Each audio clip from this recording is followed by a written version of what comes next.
नमस्कार मित्रों, मैं राजीव रंजन प्रसाद। रासायनिक और जैविक युद्ध आधुनिक समय की विवेचनाएं हैं। युद्ध के ये दोनों ही प्रकार निंदनीय और अमानवीय हैं क्योंकि इन्हें वेपन्स ऑफ मास डिस्ट्रक्शन कहा जाता है। यह हमेशा सत्य नहीं था। प्राचीन भारत के कुछ संदर्भ ऐसे हैं जब रासायनिक और जैविक हथियारों के प्रयोग की जानकारी मिलती है। ये ऐसे हथियार थे जिनमें राजा अथवा शक्तिशाली शत्रु को रसायन या कि विषैले धुएं के प्रयोग से मारा गया। अनेक बार बीमारियां उत्पन्न करने के माध्यम से किसी समूह अथवा सेना की आक्रामकता को निस्तेज करने का प्रयास किया गया। आधुनिक रासायनिक अथवा जैविक हथियारों से निश्चित ही पुरा हथियारों की कोई तुलना नहीं हो सकती, तथापि कौटिल्य के अर्थशास्त्र में कुछ ऐसे उदाहरण प्राप्त होते हैं जिन्हें इस परिभाषा से वंचित नहीं किया जा सकता। विषय में गहरे उतरने से पहले आइए जान लेते हैं कि रासायनिक हथियार किसे कहते हैं। रासायनिक द्रव्यों के सहयोग से अपने शत्रु को पीड़ित करने अथवा नष्ट करने वाले हथियार रासायनिक हथियार कहलाते हैं, जबकि इनके प्रयोग से होने वाले युद्ध रासायनिक युद्ध।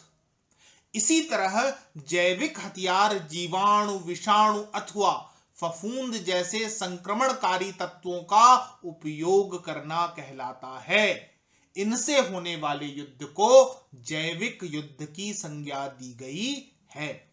कौटिल्य के अर्थशास्त्र का 14वां अध्याय परघात प्रयोग उस प्रकार के हथियारों की व्याख्या करता है जिसे आज हम रासायनिक या जैविक की श्रेणी में वर्गीकृत कर सकते हैं।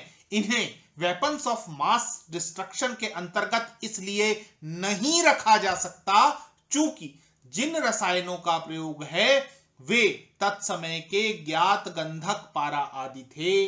विभिन्न तरह के विष, साथ ही पादप बूटियों के अर्क थे, जीव जंतुओं के विषैले अंग थे।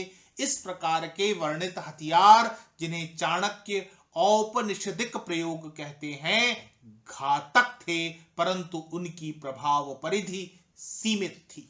इसके प्रयोग का कारण स्पष्ट होना चाहिए था।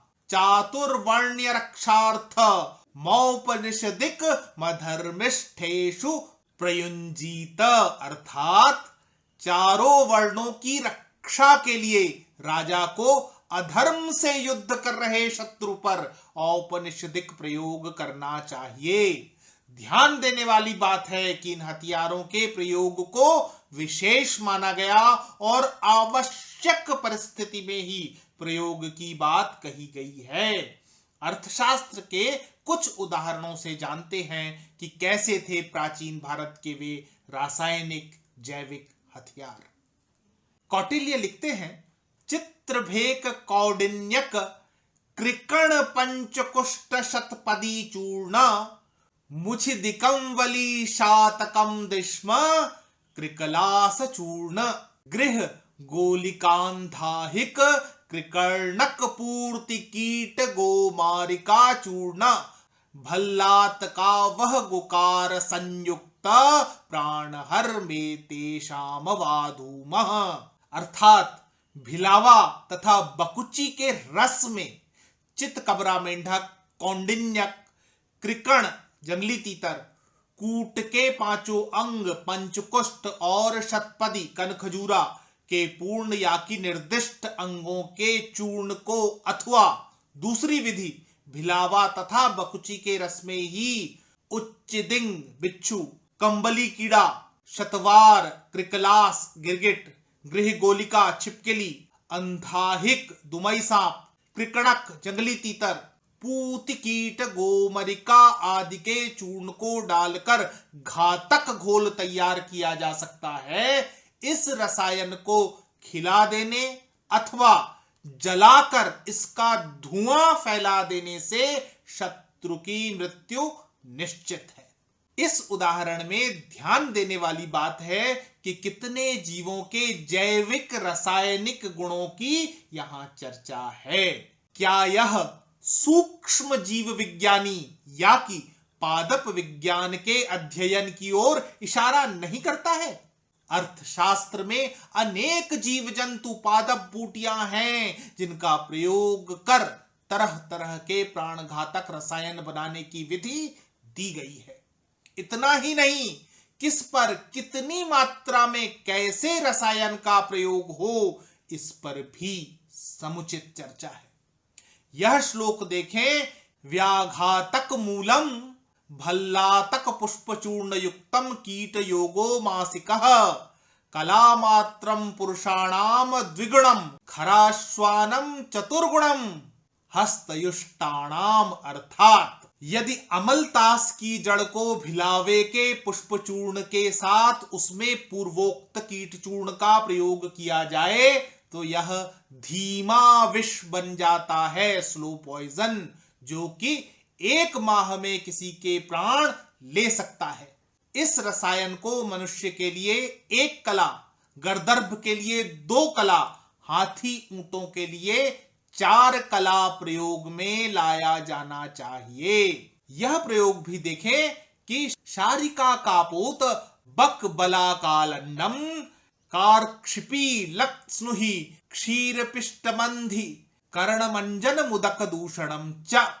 मैना, कबूतर, बगुला पक्षियों की विष्ठा को आक, अक्ष, पीलू या सेहुण के दूध में मिलाकर जो अंजन बनाया जाता है वह प्राणियों को अंधा और जल को विषाक्त करने में सक्षम है। चाणक्य ऐसे प्रयोग भी बताते हैं जिसमें शत्रु सेना में बीमारी उत्पन्न की जा सकती है।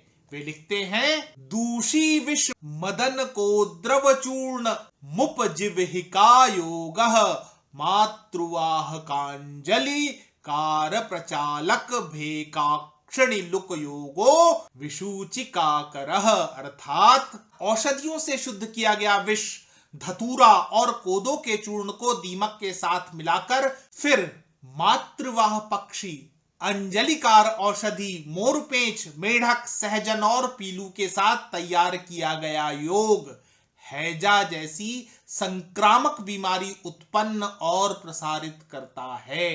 अर्थशास्त्र में यह भी वर्णित है कि कैसे गुप्तचरों, नटों, गणिकाओं, बहुरूपियों के माध्यम से रासायनिक जैविक हथियारों का सही व्यक्ति और सही स्थान पर प्रयोग किया जाता था।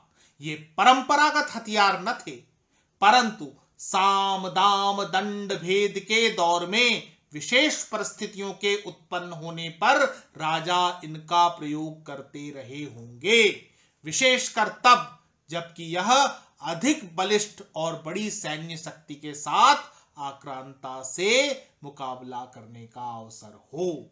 प्राचीन भारत के ये अध्याय मुख्य धारा की इतिहास की पुस्तकों से नदारद है, परंतु क्या इनकी समुचित समझ के बिना हम अपने पूरा अतीत को भली भांति समझ सकते हैं? मित्रों, आज इतना ही। फिर मिलता हूं ऐसी ही किसी कहानी के साथ। अगर आपको मेरा ये चैनल पसंद आ रहा है तो कृपया इसे सब्सक्राइब करें।